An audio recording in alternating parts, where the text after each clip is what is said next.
जय हिंद दोस्तों। Finally Trump इतना पागल हो चुका है क्योंकि हर देश पर टैरिफ का धमकी दे रहा है।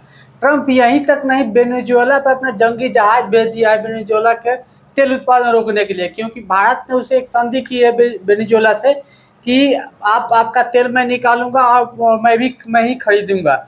इसको देख कर ट्रम्प सोच रहा है कि भारत को कैसे भी कमजोर किया जाए, क्योंकि भारत रूस को इतना मदद कर रहा है ताकि रूस का मदद ना करे। यूक्रेन युद्ध में शांति के लिए ट्रम्प इतना पागल हो चुका है कि जिसको चाहे उसको धमकाता जा रहा है। यहाँ तक कि चाइना को भी कह दिया कि अगर चाइना नहीं मानेगा तो मैं उसको 200% टैरिफ लगा दूंगा।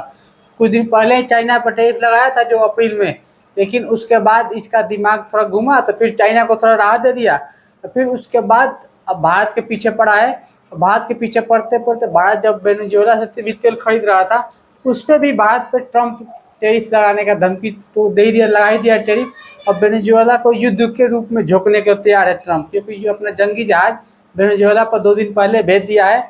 और वहाँ पर की जनता पूरे ट्रम्प से लड़ने के लिए तैयार हो गई है।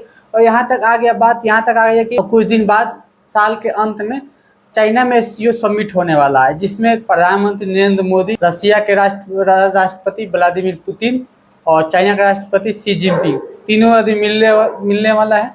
जिसमें ये चाइना में जो मीटिंग होगी एससीओ समिट का, उसमें ट्रम्प का डर है कि कहीं ये 3 देश मिलकर अपना रीग का संगठन और मजबूत करके कहीं ट्रम्प पे कुछ और ना सोच ले, ट्रम्प के डॉलर के बारे में कुछ और ना सोच ले, क्योंकि ट्रम्प का सबसे बड़ा शक्ति अभी डॉलर है।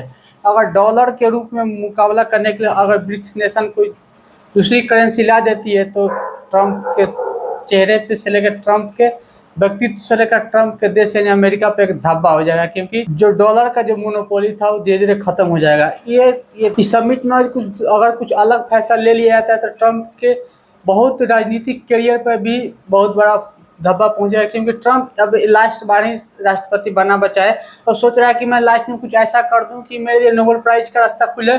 उसके बाद मैं अमेरिका के इतिहास में एकदम मेरा सख्त राष्ट्रपति के नाम से कोई जाना जाए और कायम हो जाए। वो दिखाता है कि मैं सख्त हूँ, लेकिन वो है नहीं। भारत को टैरिफ डराता है, 50% टैरिफ जो लगाया है भारत पे वो ठीक है लगाया है, लेकिन साथ ही साथ मोदी जी को 4 बार कॉल किया है, 4-5 बार, लेकिन मोदी जी ने उसका कॉल रिसीव नहीं किया। क्योंकि देखिए, मोदी को दोस्त बोलता था, अब मोदी जी भी उसे दोस्त बोलते थे। देखिए, दोस्ती में जब दरार आती है ना तो ऐसा ही होता है। जब दोस्त आपका दुश्मन बन जाता है तो उससे बड़ा खतरनाक आपके दुश्मन कोई नहीं होता। ये ट्रम्प को समझना चाहिए, क्योंकि भारत जैसे देश को इतना नाराज करना चाह रहा है क्योंकि सिर्फ यूक्रेन के फायदा के लिए, जबकि यूक्रेन ने खुद अपना हथियार बेच के अरबों का जो माल बेच रहा है हथियार, उसे यूक्रेन से फायदा कमा रहा है।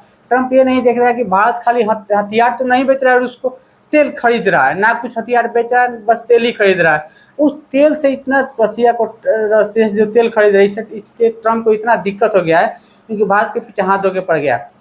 जो ये बात जो खबर आई कि 5 बार जो पुतिन जो कॉल किया है, अमेरिकी राष्ट्रपति जो डोनाल्ड ट्रम्प जो कॉल किए हैं प्रधानमंत्री मोदी के लिए, जब मोदी रिसीव नहीं किए हैं, ये बात जर्मनी के एक अखबार में छपा गया था और जो अखबार यूएस तक भी पहुंचा और यूएस न्यूज से लेके हर देश के न्यूज इस अखबार को कवर किया, इस न्यूज को करके ये बताया कि बताइए मोदी से बात करने के लिए ट्रम्प ने 5 बार कॉल किया, लेकिन मोदी जी इस कॉल को रिसीव नहीं करते। फिर भी देश का विपक्ष कहता है मोदी ट्रम्प के आगे झुक गए, लेकिन ऐसा कुछ बात नहीं है। और देखते हैं जो एससीओ समिट होने वाला लास्ट में, इसमें व्लादिमीर पुतिन और शी जिनपिंग और प्रधानमंत्री मोदी का जो रीग का जो बैठक होगा, उस बैठक में आखिर डॉलर के पे क्या फैसला आता है, या डॉलर के कुछ अतिरिक्त कोई करेंसी ब्रिक्स करेंसी निकालेगा, या एससीओ समिट से ही कुछ ऐसा निकलेगा कि जिससे ट्रम्प को हानि पहुंचे और ट्रम्प ये रवैया छोड़ देगी। ट्रम्प हाल ही में बोल रहा है कि मैं चाइना पर भी 200% टैरिफ लगाऊंगा, क्योंकि इससे ट्रम्प का सबसे बड़ी मोनोपोली है कि ट्रम्प चाहता है कि मैं कैसे करके यूक्रेन के बचा के और उसके रेयर अर्थ एलिमेंट जो भी मेटल है